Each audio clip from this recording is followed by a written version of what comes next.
मैं हूं पल्लवी नागपाल, जेरत प्रोफेसर, बड़ा गुरुकुल। क्या आप अपने बिजनेस को आगे बढ़ाना चाहते हैं? क्या आप फ्रेंचाइजी लेने की सोच रहे हैं या फ्रेंचाइजर के तौर पर अपनी फ्रेंचाइज देना चाहते हैं? तो फ्रेंचाइजिंग का संपूर्ण ज्ञान आपकी सारी की सारी कंफ्यूजन्स को दूर करने के लिए ही बनाया गया है।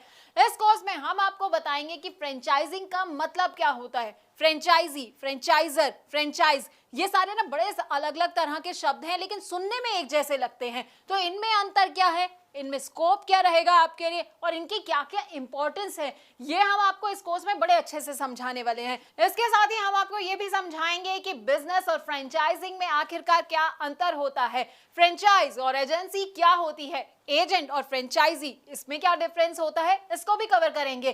फ्रेंचाइज बिजनेस से फ्रेंचाइजी और फ्रेंचाइजर को आखिरकार क्या क्या फायदे होते हैं और उससे जुड़े क्या क्या रिस्क होते हैं। अरे भाई, फायदे जान रहे हैं तो रिस्क के बारे में भी तो जानना बड़ा जरूरी हो जाता है, तो हम आपको ये भी समझाएंगे। अब अलग अलग तरह के ना फ्रेंचाइज मॉडल होते हैं जो कि लोगों को पता नहीं होते हैं, तो आपके लिए कौन सा मॉडल सही रहने वाला है, फोको, फोफो, कोको, कोफो, अब इन सब के बारे में भी हम आपको बताएंगे। हम इनके फायदे तो आपको बताएंगे, साथ ही साथ ना इनके नुकसान भी आपको बताएंगे। अब सही फ्रेंचाइज बिजनेस चूज करते वक्त किन किन बातों का आपको ख्याल रखना चाहिए और फ्रेंचाइज बिजनेस से जुड़े कौन कौन से लीगल इश्यूज होते हैं, इसकी पूरी जानकारी भी हम आपको देंगे।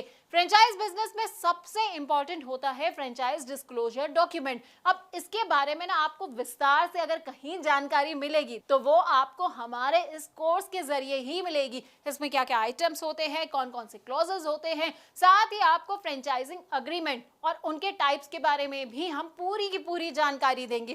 देखिए, फ्रेंचाइज बिजनेस को इवैल्यूएट करने का ना एक अलग क्राइटेरिया होता है, तो वो क्राइटेरिया क्या होता है ये हम आपको बताने वाले हैं।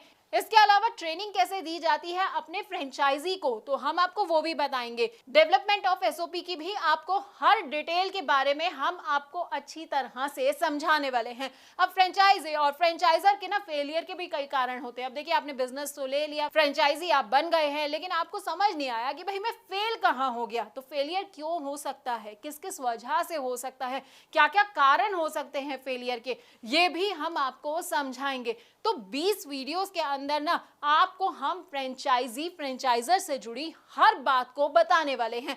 अब आप ये सोच रहे होंगे कि भाई इसको करने से मेरा क्या फायदा होगा, ये सब मेरे लिए जानना क्यों जरूरी है। तो देखिए, अगर आप चाहते हैं मुनाफा कमाना और अपने बिजनेस में सक्सेस हासिल करना, तो बस आपको क्या करना है, आपको इस कोर्स को बहुत ध्यान से देखना है। इससे आप फ्रेंचाइजिंग में फेलियर से खुद को बचा पाएंगे और बहुत आगे बढ़ पाएंगे।